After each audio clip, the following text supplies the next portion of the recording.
unofanirwa kubva pakuti une zvaunogona uti Mwari vanondigonesa. Nokuti kune vari kutraya vane shungu hakuna chiri kubuda. Kune vanozvibata vakarongeka but vanosiyiwa. Asi mumadhari kusarongeka havagoni kudzichengeta dzimba idzi. Yako iri kuchengetwa nenyasha. Nokuti zviri kuendesa varume kunze uku zvichiriko. Zvichiriko ufunge hazvina kupera. Unoti hakuna zviriko.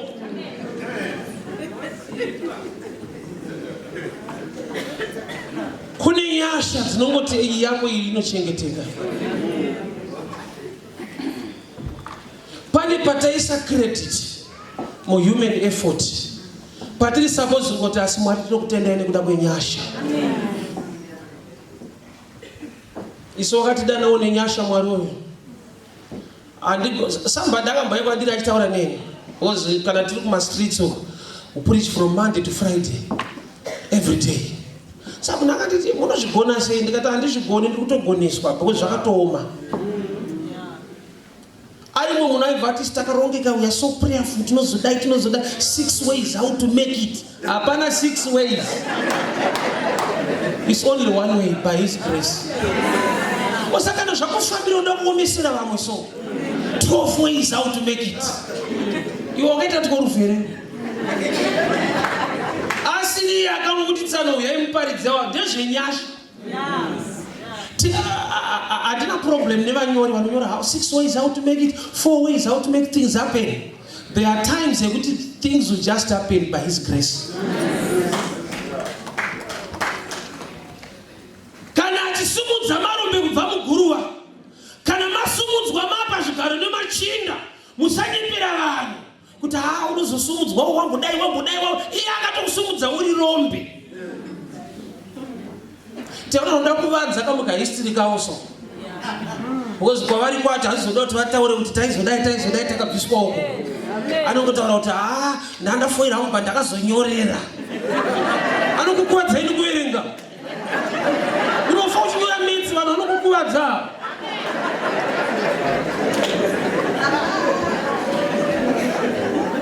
Handisi kuti kufunda kwakaipa but pamwe pacho unofira muklasi. Vanhu vanokunyepera paukabvira kunyora.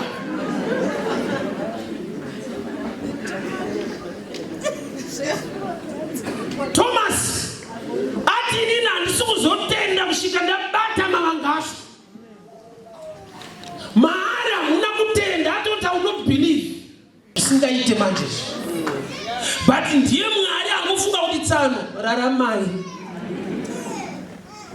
Situation yako yakatora vamwe vakatofa.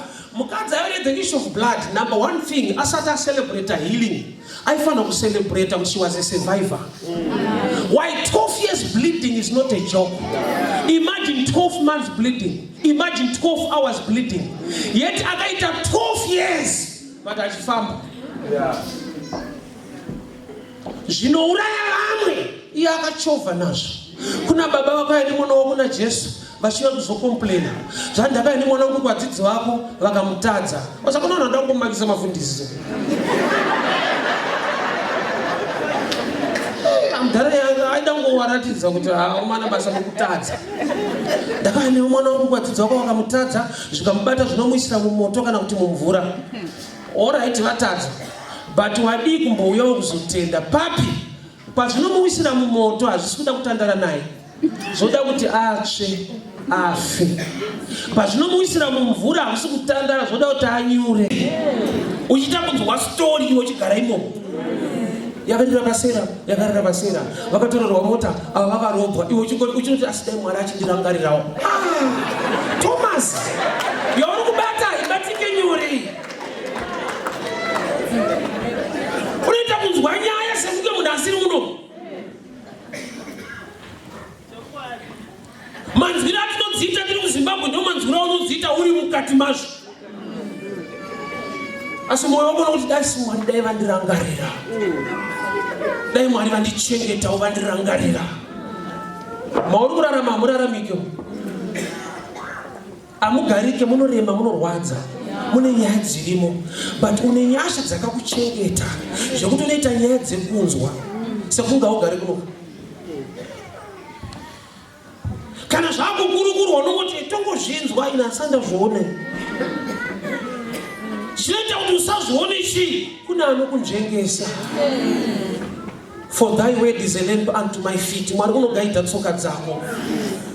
Pamwe pacho unenge watongopfuura nepo posara pachiitika zvinhu kuti unyatsona kuti Mwari vashanda nenguva yekuti njengesawo zvione unotongoti handakatobva ipapo ameno chakamboita ndingonyumwawo so chaunoti ameno ndochandiri kuti inyasha ita zvekuti anotokuropafadza unotofunga kuti Mwari kujustifya zvisirizvo asari mutsoona achita but Mwari ane favor kumana uyu nokuti toziva vanenge serious vakaromushiri muno wakapikidza favor yakadaiso Mwari vanoona kukanganirwa but record vachiziva asi vari kukuratidza dzimwe nyasha dziri mavari muutera hwedu. Mwari unoratidza chakachinja ioda yemadyiro haana kunzi uchaziya nenzara akanzi uchadya cheziya kurati kudya kuchiripo. Mukadzi kucharwadzwa nemimba pakupona kuti nyangwe marwadzi aripo unenge uchingobereka zvakadaro. Atadzira Mwari but ari kuramba ari fruitful achibereka vana. I will increase pain in childbearing. Ucharamba uchitobereka vana nyangwe marwadzi ariko but kubereka usikuzomira. Nyangwe uchinoshanda uchibuda ziya but ziya rako richakurewardza zvekuti uchadya. Iko kuri kumera minzwa wanzo urikuenda you will eat. Zvichiita sekunge Mwari vasiri kuparicha munhu asi rungori rudo rwavo. Somebody akazoya kwandiri kustreet namatire wofundisa Bible roti munhu unofanirwa kudya cheziya namatire ndiwanope kushanda nekude ziya ndidye. Ndakati uri right zvawataura uri wrong pakuti uri kukota paitukwa munhu. Bible rangu rinoti you must rightly divide the word. Pamwe pacho ndoti akupaitorwa nyaya iyi. Original plan munhu anga asingadyi out of sweat. Munhu aidya out of grace or no sweating. Adam asikwa naMwari aitoshanda mugarden. But anga asingadyi nokuti ashanda. Aidya kuti ashande. That's why munhu paakasikwa day number 6 mangwana acho day number 7 was a holiday, a Sabbath day, a day of rest. Kurati munhu haana kutanga nework akatanga nerest. But munhu anenge pari vanoti vanenge kurati munhu akatanga neeating not working. In other words, ndogoda yaMwari kuti you must live by grace not by your strength. Pese paunoshanda nesimba rako usavimbe simba rako, vimba nyasha dzake pasimba rako. Nokuti ukavimba nesweat nesimba rako zvinhu zvacho zvaopposite.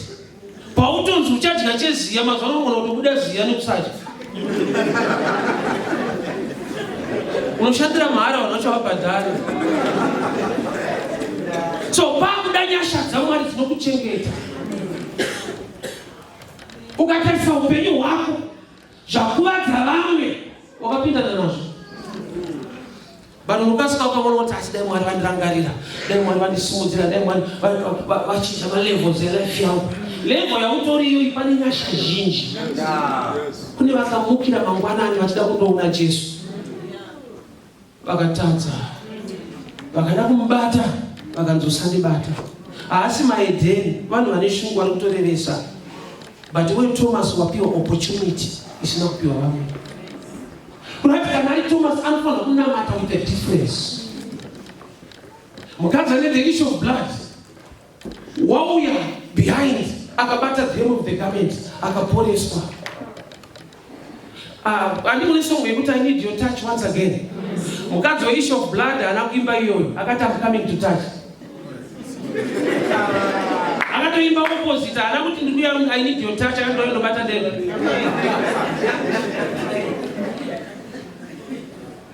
Ane nyasha dzaakaitirwa nokuti akadevelopa formula yake yega isina. Vamwe vaida kutobatwa naJesu kuti vaporeswe but iye akabata akapora. Ungangodaro uchishanda neformula isiriyo but tuwana marizauti chaiwo. Unazati maiva Moses pavakabereka Moses kwaitova nemurawo kuti mwana wemhuru wese aberekwa ngafe. Maiva Moses ndokubva vabereka Moses ndokubva vaiswa futi pasalari yekubereka zvinhu zvisiri. Mwanasikana waFaro paakanhonga Moses Miriam akauya zvati kutsvagirei anoyamwisa mwana. Zvikanzi mutsvage ndomubhadhara vakabhadharwa mistake. Vana vamwe vachiurayiwa vachipinda pasalari ndokubereka zvinourayiwa. Nyasha DzaMwari dzakatanga nefamily yakwaMozisi. Amen. Zvauraisa vamwe zvavabhadhara. Zvapa vamwe nhamo vamwe zvatovapa rugare. Kune murume aida kundovigwa 2 Kings chapter 13 verse 20. Zvanga vachida kumukanda vachienda kundomuviga vakaona hondo yeMoabhu ichiuya. Ndobva vakumukanda pane rimwe guva raiva pedyo rakashama raiva guva raElisha. Paakaguma mapfupa aElisha ndobva aita back to life. Chamudzora back to life. Haisi proper burial. Dumping. Vakamukanda kwete kuti vakamuviga. Vakatomukanda mune rimwe guva vachida kutotiza. Akakadirwa mumunana wake. Proper burial unovigwa zvikarova. Pamwe pacho chakunyudza inyaya kuti kubatwa musha usukukandwa. Pane umwe minana unoda kunyudzwa saJona. Pane imwe blessing inoda kuvengwa nehama saJoseph.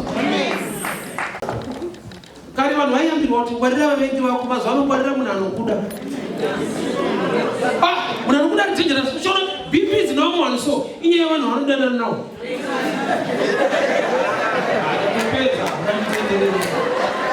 Kwa Mwari anokuda wacho ndo problem hombe. Unodiwa nezvinokunetsa. Kunetseka kwese munhu anodana naye. Kwete akakumaka anokuda. Ndiato kukuti ndopo.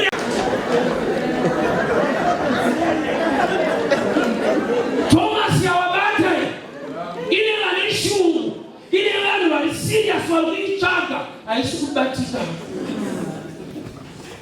So wewe unamata with the difference. Nokuti Nyasha zvawaitirwa idzi. Dai waiziva kuti unawo vanozvitsvaka nemasoma tsvuku vari too serious.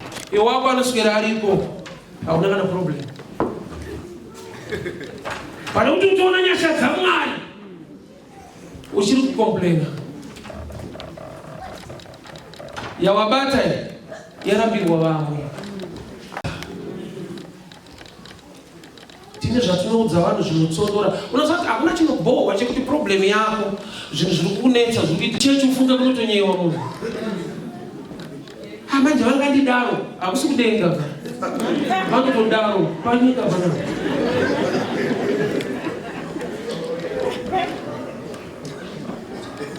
Iwo ukazati wakainga Mwari ndinopinda muchechi mune chechi yakafanana nechipatara. Vamwe varwere vanonoka kudaira mushonga vanonoka kupora. Amen. Sakuna mwana ungatori serious. Ari munhu vasina kuzviwana. Vantu ukaona vasikana vanomira murodhu. Wozokuita kakatime kokuenda padhuze nawo so. Unyazvaona saka kutopinda mumba kwacho zvitori Nyasha shuwa ba. Timu iri panzapa. Saderere mani. Uzukune vanhu mani. Ukuthi wegondo netsika ukuthi kwasi mumbaenda vamunhu. Amungopindwi. Amen. Beauty is not enough, it's not everything. Yes. Apapindike. Amen. Nyasha dzikasakuwanikwa. Unonomira panzapa uri right. Usina chipomerwa. Chikuwa unotokuona uchaishira kuti sei. Bozo kakombera panze nari mumbonzo izi ndo Nyasha dzikuitika apa. Itimu iyi. Ndoifana ngeiri kuku iri.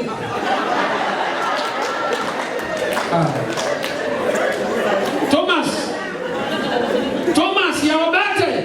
Haibati nitaipi yakwe. Hayotoni mbidi ya mtao. Taipi yakwa haibati zhinishi.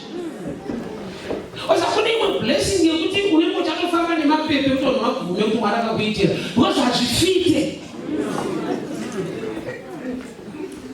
I remember 2014, pandakatanga kufamba ndakuparidza so ndaenda ku Nairobi Kenya. So pane vanhu vaiboya pastreet pataiparidza mumashanda usiku aviation airport.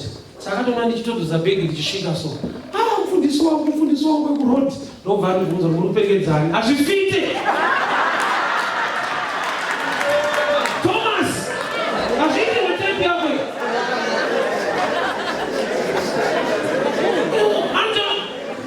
sata haana research yaita atinokuratidza kuti iwa unokomenga kana watoya pano kuperekedza Samuel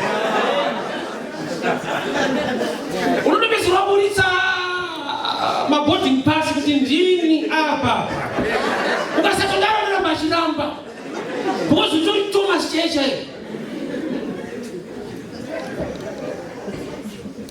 ukatosangana nemunhu akakuti Yesu uchiri mupenyu isaine kuti palist yevanhu vaifanirwa kufa dai wakatofa ufa Thomas kurarama ukinyasha saka tona avatange vafana vakakuona vanoti uchiri mupenyu nhai because haufite vaiziva unomisingano uchiita zvinouraya timu rakura ndeenorobhawa chitamba kubhawa vakafa zvakauraya zvacho zvizhinji ndindakavatrena ndaiitawo hauzotoekta hafi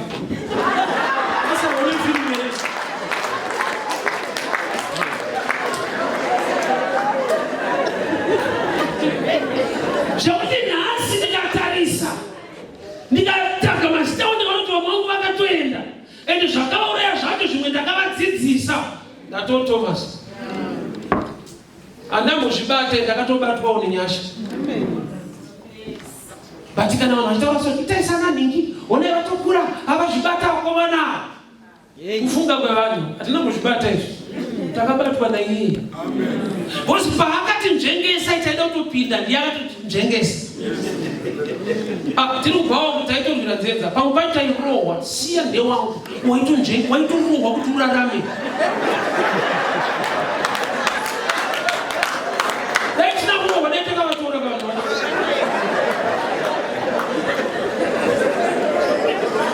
asi hamuzivi kuti kunorirwa nzenza kubvawa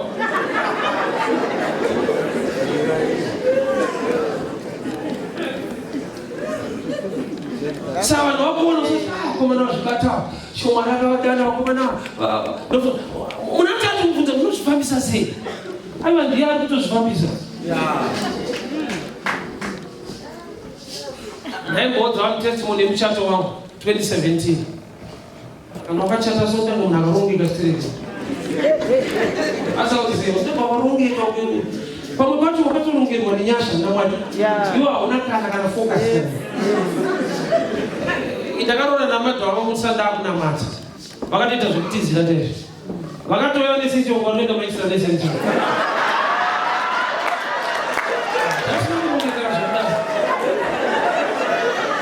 uyato mwari marina ndi mwarume tainoto muchato unodhura muchato unoda kurungu saka tori kure nazvo but mucharupa ndokubva ada zvake somebody from UK phoned me one day aona Simon pa Facebook anofunza ndikona muchiparidza munari makachate ndikati andina ndobva nditi indaya zvikwanisiro ndobati munoda ine isu hatibvunzwi toda zvinhu vese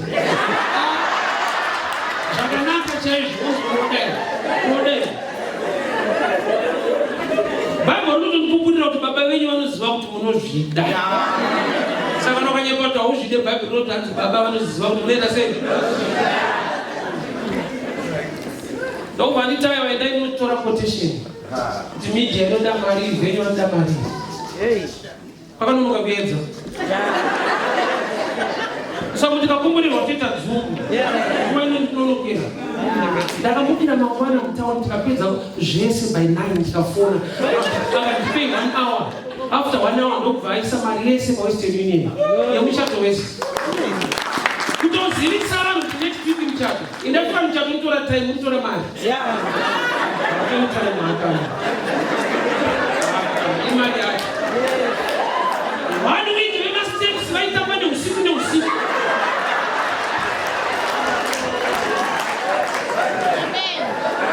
titone dzimwe hama dzatisina kuzivisa akari mazuva kumira makadzi aya dzimwe hama dzinowana makadzi vakatozopedzera kutonditi but hakudaura hauna kutizivisa ngati mwari wacho akatondijumawo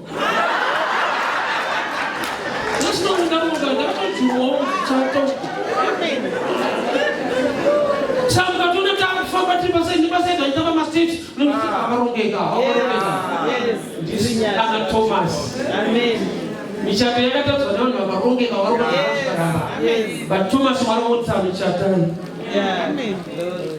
so kana ndakuona vanhu vasina kuchata andikoni kuvachinyira ndakafanana naivo dai asiri Jesu. Nyasha ukadzizwisisa ugoni kuchinyira munhu azviite pese paunoudza kuti kugona kwako kurongeka kwako kune vakarongeka kudarika iwe vari kukundikana kuzviita. Isa credit panyasha dzako. Kune vane shungu yezvawakachiva izvi havana. Akamukira kuseri Maria akaenda kuguva rake akada kumungundira auya nerudo. Ndiye auya Thomas akaingwa. Maria akaenda kuguva Jesu akauya mupamanga muna Thomas kuita kutsvagwa. Kune blessing inokutsvaga zvokuti kana yakutsvaga haufaniri kuzonyepera vanhu. Unofanira kubvambavha kuti zviite hauna zvawakaita iwewe. Mwari ndiwo akafunga kuchinja upenyu hwako nenyasha dzavo. I like so you must have connection. Kune imwe connection yakauya by grace.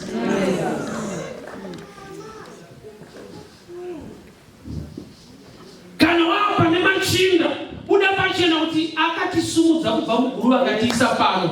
Usanyembe kuti you must pave your way to get there. Makagadzirwa. Amen. Ndiye akakubvisa kumarara akakuisa pane machinda. Usazonyembera vanhu kana waipapo kuti you must make your way to the top. Sana una mawira amaita imi kubva pasa. Ndiye akaisa ruoko rwake rwenyasha akakusumudza kuti gara waipapo. So kana wapa kusora hapo usachinyira vari pasi. Nokuti hauna kuuya nesimba rako. Kuna akakuwanira nyasha. Kune vane shungu nazvo. Osa munhu kana achiva mulife apana vanhu vasina kuachiva anoti havana kurongeka. Havana kurongeka, havana kana budget. Basa rekukudya mari havana kana budget. Haisi nyaya yebudget iyi. Pane nyasha dzakakomoka. Tine zvinhu muupenyu zvinofana kuti tikatarisa kudai so you become humble. Unozoona kuti haisi effort yangu pakusugona kwangu kusungwara kwangu. Pana akangomuswa naMwari akadzichiitawo izvi ndikaachiva kusvika. Nokuti kune vane shungu hazvisi kuita. Iwo mazuva andairwara neTB ndakaiswa pamedication for a year. Taipa 14 tablets a day. My tablets were 2006. No medication yacho every day 14 tablets. And they will recommend what you must eat first also no pills. Ibaba ushande chikafu cha leto chikaba pills iwa.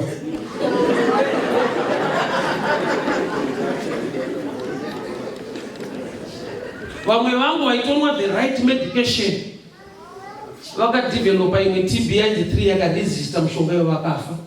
Ari pa right medication. Ukafunza kuti mishonga yakanaka yaunonwa uri kuenda kumadhoktors akarongeka. Thomas usanyepe kudaro. Amen. Pakashayikwa nyasha. Kurongeka kwese kunoshaya basa. Zvakauraya vazhinji. Mwari akakuchengeta mazviri. But nhasi unotadza kupupura nyasha dzaMwari. Pakatonzi vanhu vematestimony uyaya unachakutaura. Nonga wakogare munhu. Yetu ukavheta life yako uri Thomas. Iwewe chaiye munhu wakavakaimba iwewe. Une motikari inonzi yako iwewe. Nera unoshanda iroro. Nekusafunda ikoko. Hausatotombopupura. Uri unonge zviri normal.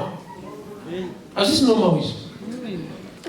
Zviri normal vanhu vakangwara ndo vanoachiva. Asi Bible robva rati the race is not to the swift, not the battle to the strong, but time and chance are given to all. Uona kuti ndakaita kupiwawo naMwari. NdiJesu akati tsanongo kwana iwo apa. otherwise kune vakazvingwarira vakarongeka vakatraya neshuku. In this kind of a preacher studying the Bible school, sorry to say this, but those are andina. Kune vakatofunga vakaviringa mabhaibheri vakadi but mwana vangu titsanurova inu. So someone mutombo wasko ndiye.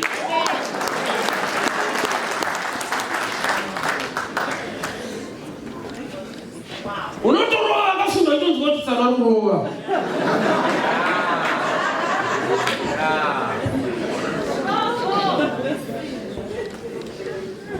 Unongotoro Thomas zvako. Sawana mwachishumira wako nekuchinyira munhu. Takunyatsorowa akakuti iwe unogona ndiani ukukoneswa. Peter paakanzi Jesu akabvunza kuti vanhu vanonditani vakataura pfungwa yevanhu zvikanzi ko imi munonditani. Vakanyarara asi Peter ndokubva ati muri Mesiya mwanakomana waMwari. Jesu ndokubva aziva kuti zvataurwa naPeter zviri correct but pane chanoda kukorekta. Jesu ndokubva ati nyama neropa hazvina kukuzivisa asi kuti Baba. Statement iyo inoreva kuti hauzive waziviswa. Saka usazodadira vamwe kuti tinoronga maanswers auzive waziviswa naBaba. It's all by the grace of God. Nokuti apedza kudaro aigona kutendeukira vamwe vake so tani muri kuzviona kuti vese mamatiziya vatu vamwe tinyatsoona mesaimuno. Saka Jesu abva akasika kuzvikoreta kuti any revelation haisi credit pahuman efforts. Baba ndo vanenge vada kukuzivisa. Ukaona vanhu vakuti unogona kuparidza ipa Mwari mbiri arigonekera Mwari usina Mwari akupa nyasha dzacho.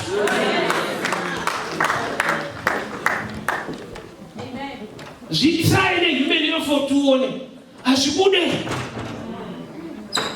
Namboparidza nemumwe murume aita akaparidza kuti ina hangu handina mazhinji.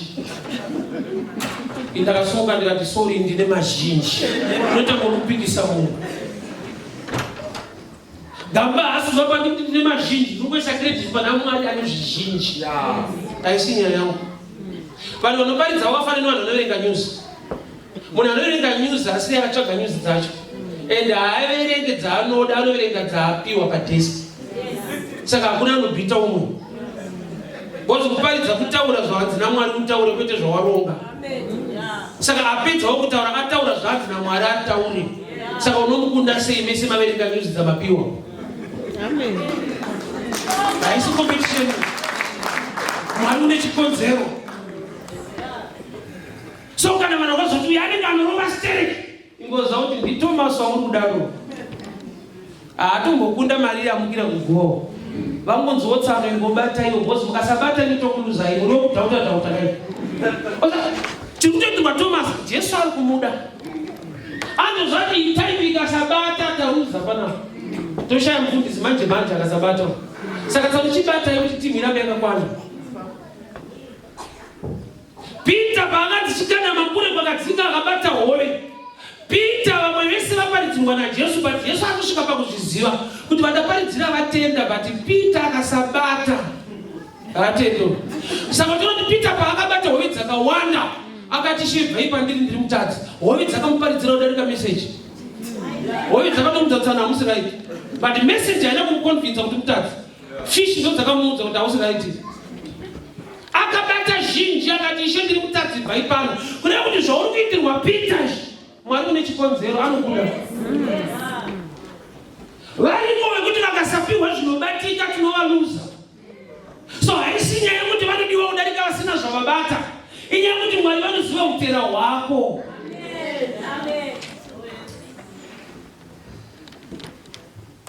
Variko vanhu vakaudzwa kuti ndinokuda vanogutsikana. Kuna muda evidence. Saka unotoziva kuti Thomas akasabata chechi yashota vanhu. Iwe uchibata mumwarambiro. Saka ndisiva ndikushumira. Une zvawabata nekuachiva mulife. Usaise credit pa beauty, pa intelligence, pa connections. Nekuti kune vari more beautiful, vari more intelligent, vari more connected. Vasina kuachiva sezvawaita. Usaise confidence because ndakaita 3 days dry fasting. Haisiriyo nyaya. Jesu achitopedza kutsanya, Satani wakauya kuzomuedza. After fasting, chakatanga kuuya haisi angel, devil.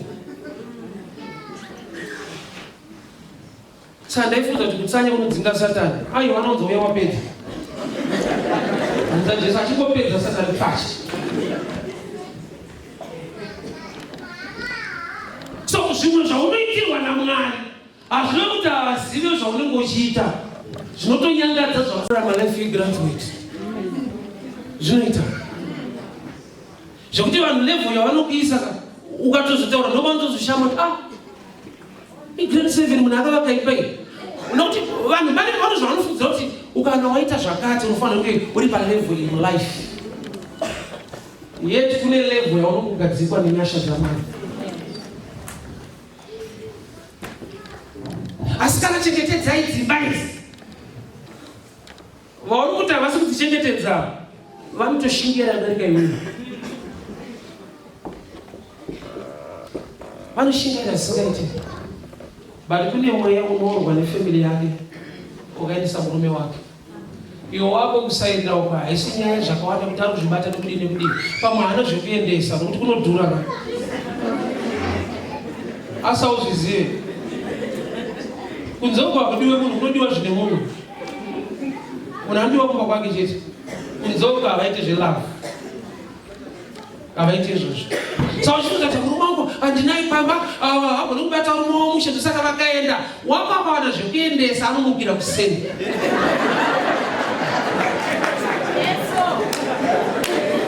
Haringati kutipika. Kunodhura kunze uko. Kumba kusaenda so zvekuendesa hapana. Boza havangodi munhu no. Manja rent kunze uko. Nei anotambira wako haidi zvishuru. Akatoenda yatoongozi. Kana iwo hatombobuda ikoko. But ungoona vane vakaenda so. Asi kana muna kurongeka. Kana vakapamba so anobikirwa anokiswa without much sweat. Just by his grace.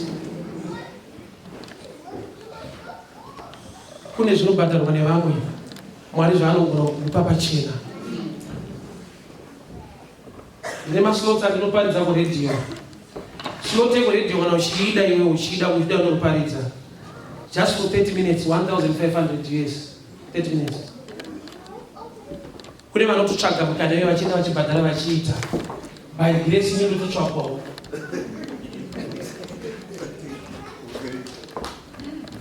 Zvandinoita mahara izvi kune vamwe zvinodhura zvisingaiti. Grace is sufficient. Mota ndatanga kudrive 2014. Ndakapedza kuparidza pana first. Ndaifamba netsoka kuenda mutauni Muparinga. Ndapedza kuparidza pane murume anga akamirira pakandibvunza mufundisi wokudzokera sei kumba. Uzanzi tsoka zvinonyadzisa. Ndangoti achienda kupa kabhana ndopira kombi ndoenda kumba. Svanzai wande ikase uzotenga mota muende kumba. Oza mota inodhura isi but yakatengwa mota nomasi. Uzanzi sekunge munhu ari kurota. Kurota. So easy. I want to take a motor passes up a mint. As easy as that. Ukafunga kuti mota. Onzo mwanitani passes up to take away. Asinezi kupindira naso. Kana murume panakada munama, ndakanzo sewe ndi anofana ndi namativa. Namativa mnautengera mota. Ndenge ndichafika machibana ndi namativa. It was too much.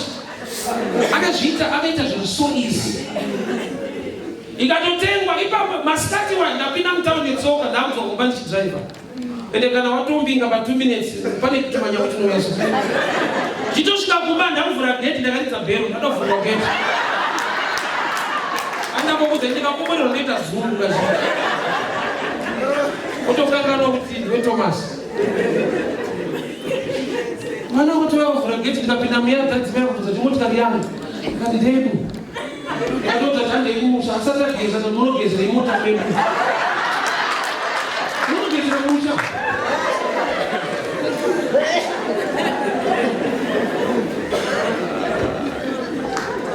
Thomas achibata. Akati my Lord, my God. Amen. Iwe mina matonifana ngoti Mwari kudzwa. Zvamunosangana nazvo muupenyu handina zvizhinji zvandingataurira, asi Mwari kudzwai. Unoziva kuti Mwari pavanotanga vanonyengerera Jona vane simba rekutuma mumwe munhu. Mwari haapererwi, but pane paanosvika semunhu anoita mukeka kunyengerera muprofita ari kuita nharo. Mwari vaigona kumumutsa mumwe munhu kana Jona achiita nharo, but Mwari vakaita sekunge vari kunyengerera Jona kusvika aenda. Pamwe pacho imboona tsitsi dzaMwari kuwanda kwadzo. Mwari vanogona kumutsa mumwe munhu, Mwari vanogona kuita zvinhu nemumwe munhu, but vanovavarira iwewe. Unoziva kuti Mwari vakada kuita chinhu mukereke yavo pachechi yavo, vanogona kumutsa mumwe munhu anozviita, kwete chechi yese, munhu wano anogona kuzviita. But pamwe pacho Mwari vanoda kuti uwane mukana wekuti uropafadzwe.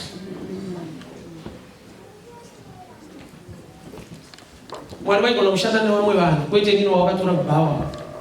Kubible college, Bible school kwakazara vanhu vanga vari ready kuparidza Kristu. But Mwari vakauya kustreet kwandanga ndiri, vakati tsamwende munorova. Usati pandakadanwa Bible school kwakusina mafundisi, vanga vatopedza, vanga varipo. But Mwari vakaita vajamba protocol vakatitsana, imi magraduate ambomira ndatsana vamborova. That's the grace of God. Kune vanotozvida zvokuparidza izvi. Inini akandida ndikaparidza. Amen. Kuna anozvishingaira achinamata achikira makomo, that's good. But kune dzimwe grace dzekuti zvakatadza kubatwa nevamwe iwo unazvo. And umoti ukavavheta ukavatarisa, they are better than you in every aspect of life. Vakarongeka, vakanaka, vakadzidza, havana kuachiva zvavakuachiva. Ukavatarisa wega unotoona. Anenge Mwari paakaitira Nyasha mukadzi anonzi Leah. Nyasha dzaLeah dziri very strange. Leah ari kuroorwa ahead of mumwe wake akanaka. Rachel anga akanaka kupinda Leah. But Jacob paakaya kuzoroora, zvanzi ava manheru akapihwa munhu asiriye. Akazviona mangwana nekuti munhu asiriye. But Nyasha dzina Leah ndedzekuti kana azikanwa kunzi asiriye haacharambiki. Saka kana rimwe marriage irusastenwa naMwari nokuti murume wako agara tikudza kuti unoenda but makutochembera. Makutoenda mesa uchaenda. Iyo mapromise ekuti unoenda usatambe nawo dzechitorevesa ipo paya. But dzapedza kudaro Mwari anongodzichuna sokuti anoenda kuti unoenda mesa. Pakaroorwa asiriye.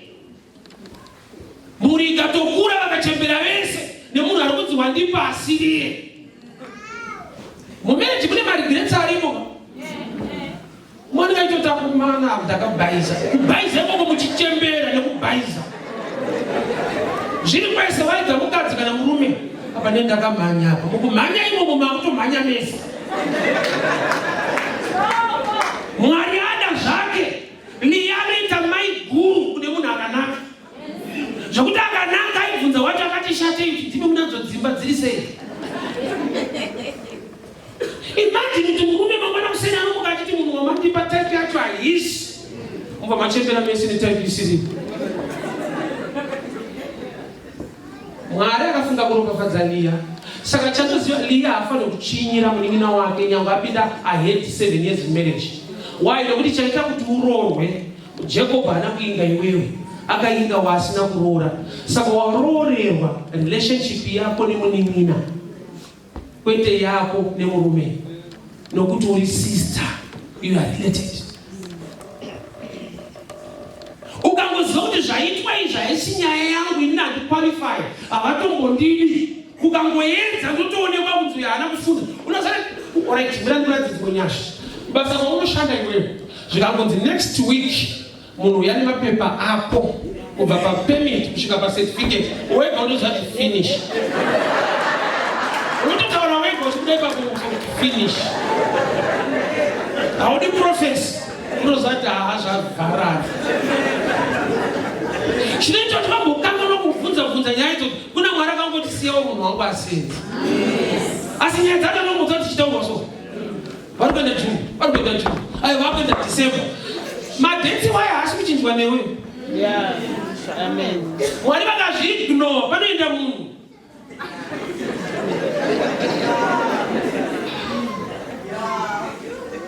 Asi kubva kwako pane munhu anoenda munhu wanyengetedza kuti aigoisa kupero. Thomas. Nyasha. Azvitiro munhu wese kuna akangorangarirwa nenyasha dzaMwari. But ukaona munhu wako ari kukundikana, musimbise, munyengetererewo.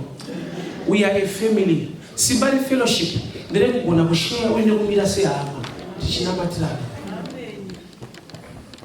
Pane zvimwe zvinoitika muupenyu hwangu ndinotoziva kuti haisi nyaya yangu, kune vanotondinamatirawo. Kune vanotopinda mpureya vachiti Mwari rangarira muvhangeri Muparinga. Saka kune zvimwe zvinoitika zvanofuta kuti tofunga pamwe kurongeka. Lot kupona kwako muSodhomu. Nyaya yeSodhomu neGomora inotangira pamba paLoti yakaziviswa Abhuramu naMwari. Mwari vakapfuura nekuba kwaAbhuramu vakamutaurira kuti handingavanzira Abhuramu zvindanoda kuita muSodhomu. Abhuramu ndokubva aita intercede on behalf of Sodom. Akasoro naHerodhi. Peter chechi ikamunamatira akabuda. Saka Peter usazotinyepera kuti sitakasiyana naJames tine grace dzatinadzo makanamatirwa tsanga. Church yakanamatira Peter, iyo church inoiblema mishana. Kana church ine minamato inoshanda kuti Peter asafe, yakadi kunamatirawo James mweya wokusarudzana. Kana ari wedu Peter abatwa tonamata, kana ari James ndiyoyo. Hauzati muchechi mune zvikwata. Vanhu vese vane wawo. Akasumuka akataura izvi zvisina musoro, vanoti powerful. Peter. Kana ari James kana akadeclare kana akadii, anongoti adaiyo baba ndio vasimuka. Mune zvikwata. Church yakanamatira Peter. Pana James anga iri quiet. Mweya wokusarudza. Iwo Peter kana wabuda manje. Muna kupupura chitaura chokwadi. Nokuti Peter zanzi akatokuriswa mujera anga akarara. Kwete was prayerful anga akarara. Akamuzwa ningiro zitano kuda niende akarara. Zvaitika wakarara wakutswa wakarara. Ndoti nyepiro tongo wakangwara wakashura. Wa muchechi unoba kupupura manje. Kuti kana tiri mujera tite zvokutamba tete chideclare tirimo. Sano mama akarara ini. So by the grace of God. Kana Nyasha watsinzwisisa ahudade. Chii chaungadade nazvo? Unakwe. Enda panze uone vasina kurohwa. Enda unoona vari kutambudzika muupenyu. For some of them they are educated. They are intelligent. They are connected and things are not working. Hapana chaunofana kudada nacho. Inyasha. Pawabva iwewe uchingodarika pana atotsikwa ipapo. In time difference yakonzerwa negrace, but wadarika nepanotourayisa. Chakupa kunyengeredzwa nezvikukuwadza vamwe ndiye ari kukuchengeta, hausi kuzvichengeta.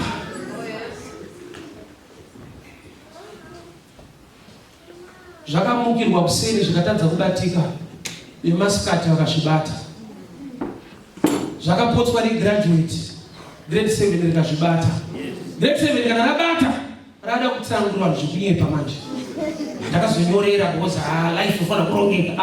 Tsana kuti mi Thomas mangubatiswawo. Ndokuti udzera kusite kawoto wakakubatiswawo. Iwewe chai wakabatiswawo.